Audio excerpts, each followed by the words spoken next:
7 para a nossa breve meditação. Prometo para os irmãos que serei breve. Às quarta-feira, o meu pastor, meu dirigente, sabe que a gente usa não sair devido à viagem amanhã, no dia seguinte.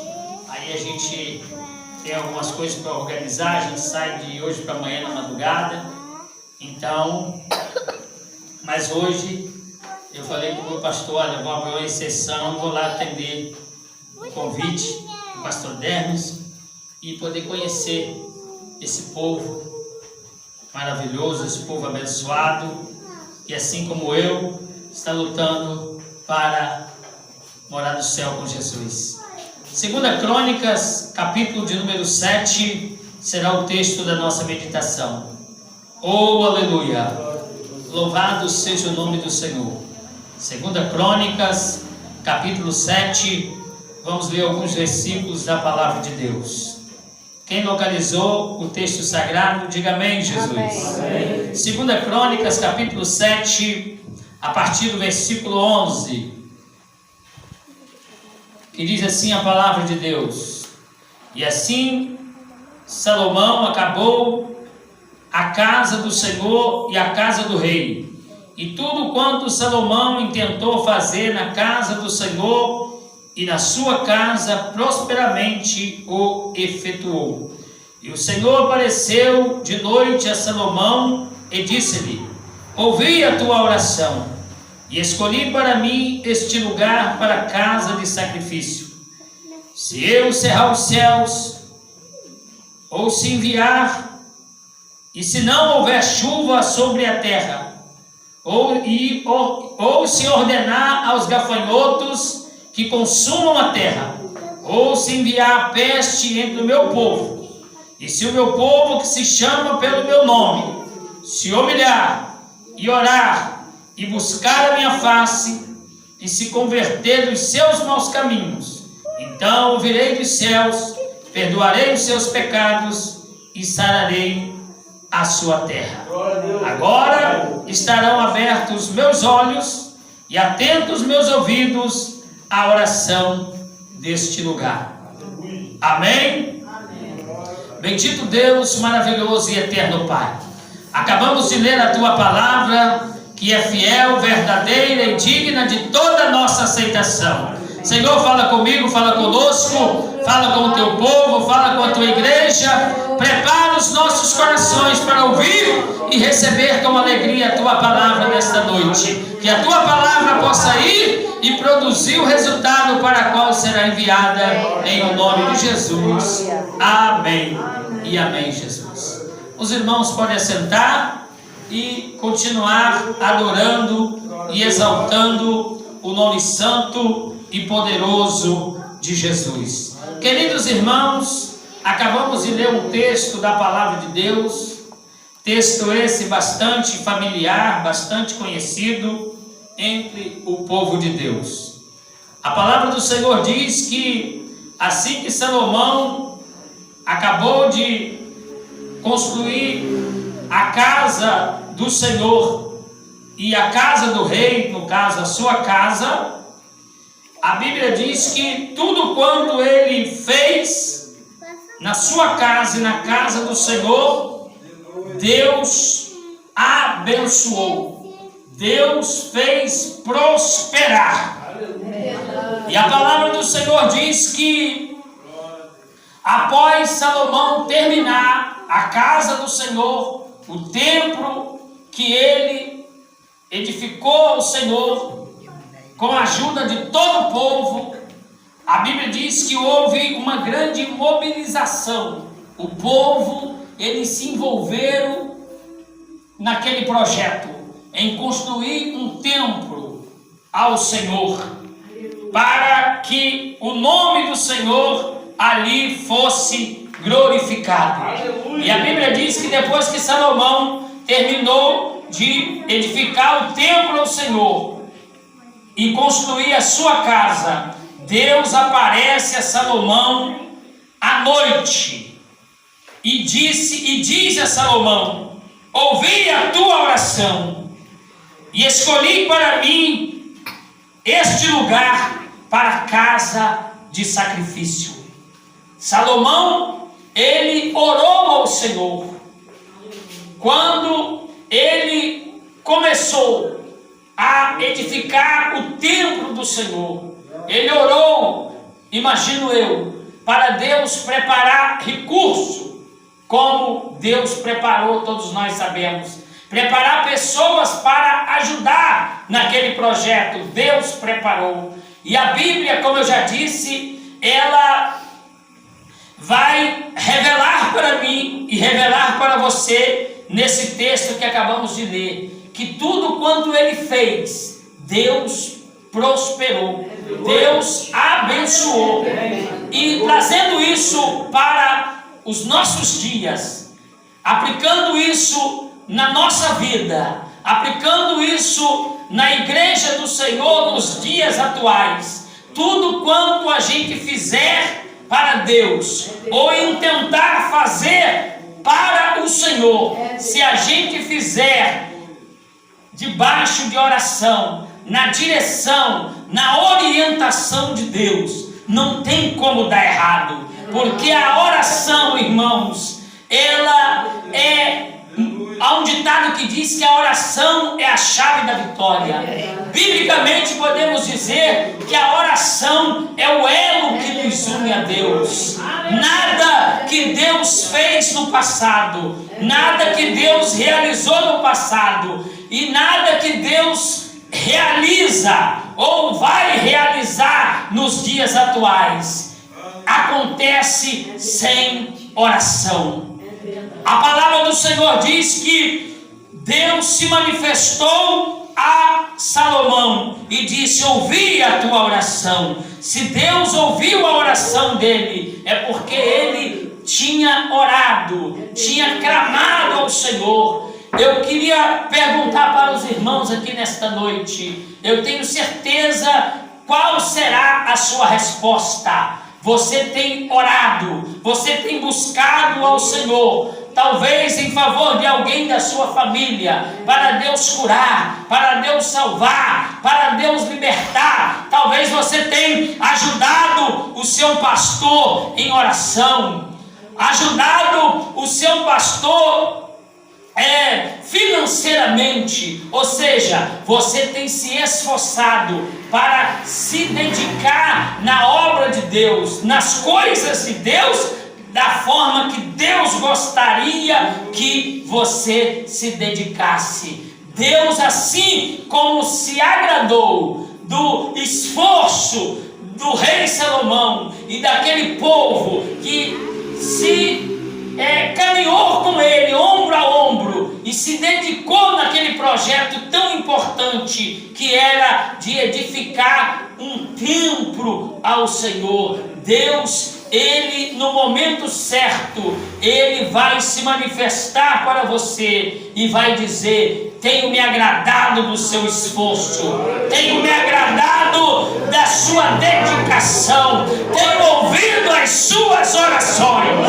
Aleluia! E o mesmo Deus que apareceu para Salomão, aleluia, disse: ouvi a sua oração, ele está aqui nesta noite.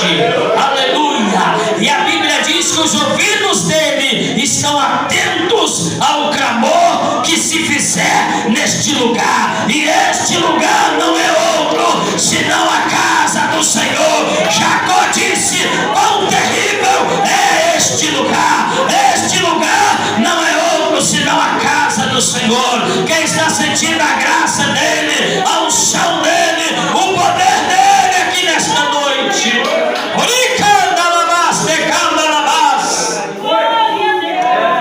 Quem crê que nesta noite o Senhor vai ouvir e responder às suas orações? Oh, aleluia! Deus é galardoador daqueles que o buscam. A palavra do Senhor diz que a oração do justo, ela pode muito em seus efeitos. Eu vou repetir, talvez alguém não tenha entendido o que eu acabei de dizer. A palavra de Deus diz que a oração do justo, ela pode muito em seus efeitos. Está difícil, meu querido? Ore. Está difícil? Clame. Está difícil? Coloca nas mãos de Deus. Está difícil talvez para você que é homem, que é limitado, mas nós servimos a um Deus que tem todo o poder no céu e na terra para fazer o que lhe apraz, e para Ele não há impossível. Ele é o Deus das causas impossíveis. Eu não conheço quais são as suas lutas diárias, quais são os seus problemas, quais são as suas necessidades, mas Deus nesta noite, Ele vai erguer diante de você a bandeira da vitória. Ele vai dar existência às coisas que não existem. O milagre de Deus vai acontecer na sua vida. Eu quero usar como base, irmãos, para a pregação desta noite, o verso 14 do capítulo que acabamos de ler. Se o meu povo que se chama pelo meu nome se humilhar, buscar minha face, se humilhar, orar, buscar a minha face e se converter dos seus maus caminhos, ouvirei dos céus, perdoarei os seus pecados e sararei a sua terra. Esse texto, queridos irmãos, ele tem várias vertentes, e eu quero falar nesta noite sobre alguns aspectos do verdadeiro arrependimento. Sabemos muito bem, à luz da Bíblia, que Deus só faz alguma coisa em favor do seu povo. Deus só faz alguma coisa em seu favor ou em meu favor quando a gente comparece diante dele com um coração aquebrantado. Aleluia!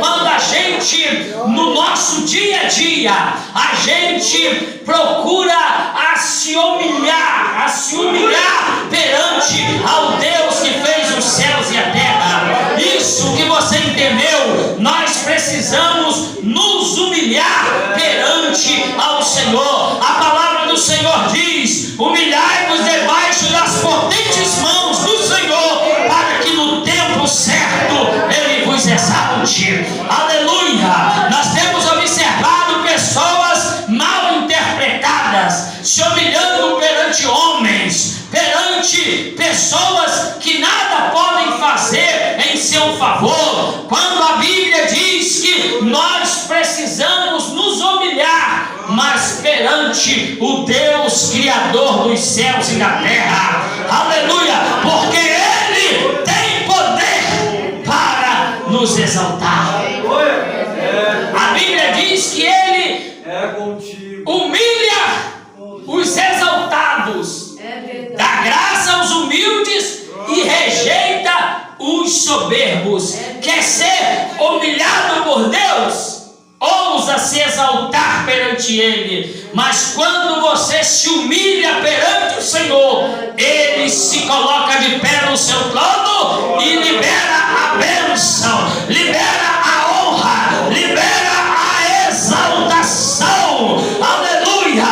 Nós podemos ser exaltados, mas quando Deus decide nos exaltar, uma coisa é você se exaltar, é bater a mão no peito e dizer: eu posso, eu faço, eu aconteço. Outra coisa é Deus olhar lá de cima e ver a nossa sinceridade de adoração, ver que a gente comparece perante Ele com o coração quebrantado. Ele diz: aquele que se humilha é exaltado. Eu vou exaltar o meu filho, eu vou exaltar a minha filha, eu vou exaltar o meu nome na vida dele, para o meu nome ser glorificado.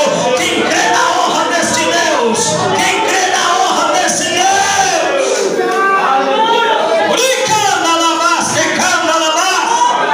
Ele é fiel. Meu querido, eu não conheço quais são os desejos do seu seu coração. Mas Deus me traz aqui para dizer para você que aquele que começou a boa obra, Ele é fiel para terminar. Ele vai concretizar a obra na sua vida. Basta você permanecer firme. As lutas, as dificuldades vão surgir, mas Deus, Ele vai te dar vitória. Muitas são as aflições do justo, diz a Bíblia, mas o Senhor os livra de todas. Primeiro aspecto da verdadeira humilhação, do verdadeiro arrependimento, melhor dizendo, é a humilhação. O que é humilhação? É ter noção da nossa fragilidade. Quando nós nos humilhamos perante o Senhor, nós estamos reconhecendo que somos frágeis, que somos incapazes, que de nós mesmos não conseguimos absolutamente nada, e com isso estamos reconhecendo a grandeza, a soberania de Deus. Estamos reconhecendo que Ele é Deus na nossa vida. E quando nós nos humilhamos perante o Senhor, como já foi dito, no tempo certo,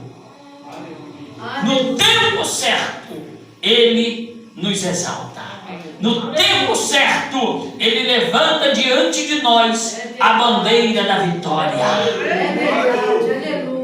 E o nome dEle é glorificado.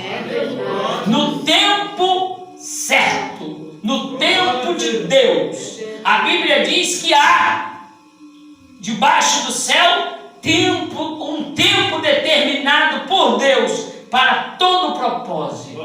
Se você tem orado, se você tem buscado, se você tem comparecido perante o Senhor com um coração quebrantado, se você tem reconhecido a sua fragilidade, reconhecido a sua total dependência no Senhor, declarada a tua total dependência no Senhor e reconhecendo a grandeza dEle no tempo certo, o milagre vai acontecer.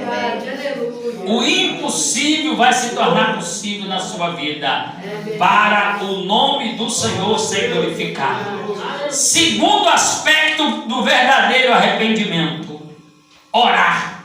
Quem aqui tem orado?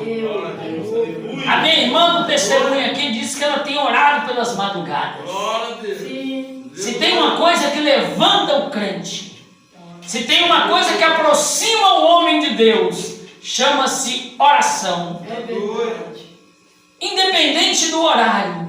Mas a Bíblia diz, a irmã citou aqui que tem orado pela madrugada. O Senhor diz: eu amo os que me amam, e os que de madrugada me buscam, esses me acharão.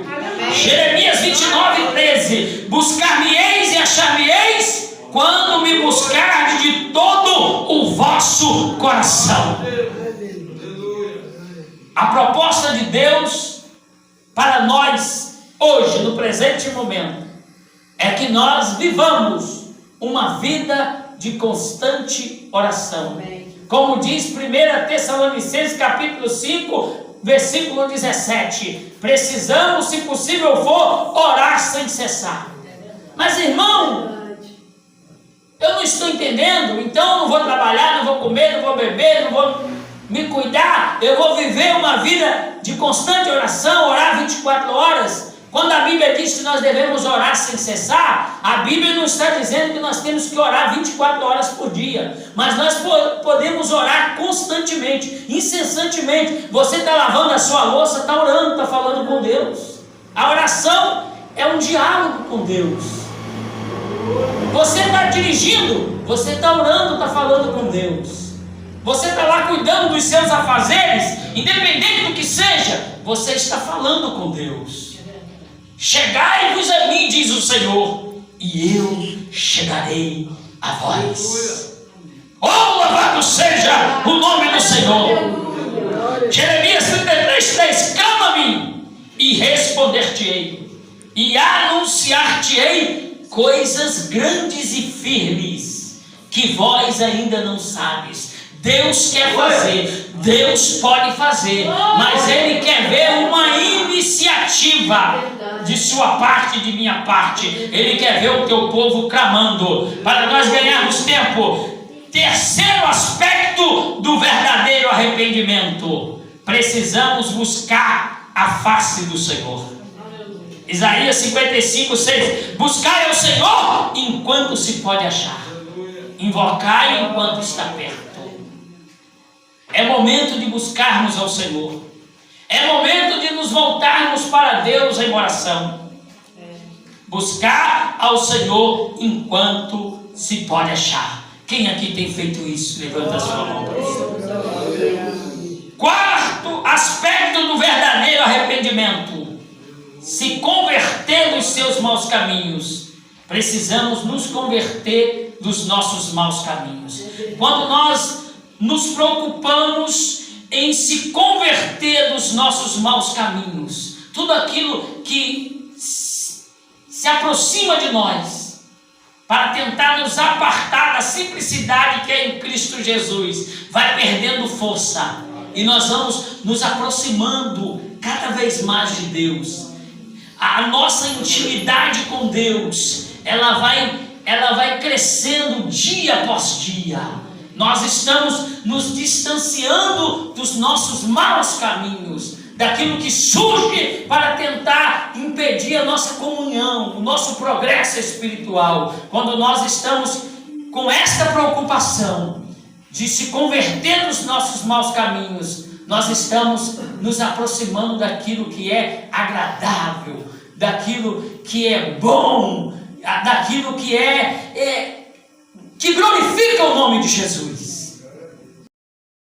Oh, aleluia! Olha o que diz a palavra do Senhor, quando a Bíblia diz que nós precisamos nos converter dos nossos maus caminhos. 1 João capítulo 1, verso 9: se confessarmos os nossos pecados, Ele é fiel e justo para nos perdoar os pecados e nos purificar de toda injustiça.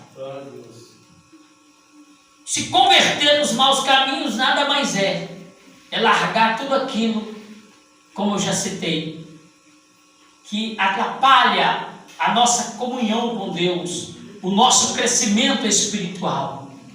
Aí sim, nós iremos sermos abençoados por Deus em todos os sentidos da nossa vida. Eu vou citar novamente: se confessarmos os nossos pecados, vírgula, a Bíblia diz que nós temos que confessar os nossos pecados. A Bíblia diz que aquele que confessa e deixa alcança misericórdia. Temos que confessar e deixar, para que possamos ser alcançados pela misericórdia de Deus. Aquele que confessa os seus pecados e deixa, alcança misericórdia. Ele é fiel e justo para nos perdoar os pecados e nos purificar de toda justiça. Aí sim, olha o que o Senhor diz: se o meu povo que se chama pelo meu nome, nós somos o povo que chamamos pelo nome do Senhor. Chamamos pelo nome dele e fomos chamados por ele. Não foi vós que escolheste a mim, mas eu escolhi a vós. Eu vos nomeei para que vades e deis fruto, e o vosso fruto permaneça. Aleluia. Geração eleita.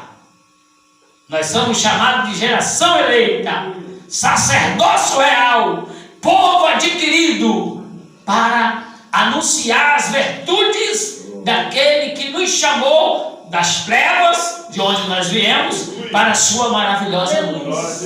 Oh, aleluia! Adore o nome de Jesus. Toda honra e toda glória seja dada ao nome do nosso Deus. Se o povo que se chama pelo meu nome se humilhar, orar, buscar minha face, se converter de seus maus caminhos, ouvirei dos céus, perdoarei os seus pecados e sararei a sua terra. Sabemos, irmãos, que a terra está adoecida. Não precisa a pessoa ter muita cultura para perceber tal coisa. Adoecida ambientalmente, as tragédias que têm acontecido aí na natureza, as tragédias naturais que têm acontecido, é devido a natureza estar adoecida. E tudo isso é cumprimento da palavra. Adoecida ambientalmente, moralmente e politicamente. Nem se fala politicamente. E espiritualmente. Exceto a igreja do Senhor, aqueles que buscam a Deus, aqueles que fazem a vontade de Deus, esses estão debaixo da proteção do Altíssimo. Aquele que é santo, santifique-se mais ainda. Aquele que é limpo, limpe-se mais ainda. Aquele que é justo, faça justiça ainda. Irmão, Jesus está às portas para buscar a sua igreja. Nós precisamos estar preparados. Prepara-te, ó Israel, para encontrares com o Senhor teu Deus. O que há de vir virá e não tardará. Jesus está às portas. Quem aqui tem preparado a sua vida? Quem aqui está aguardando o arrebatamento da igreja?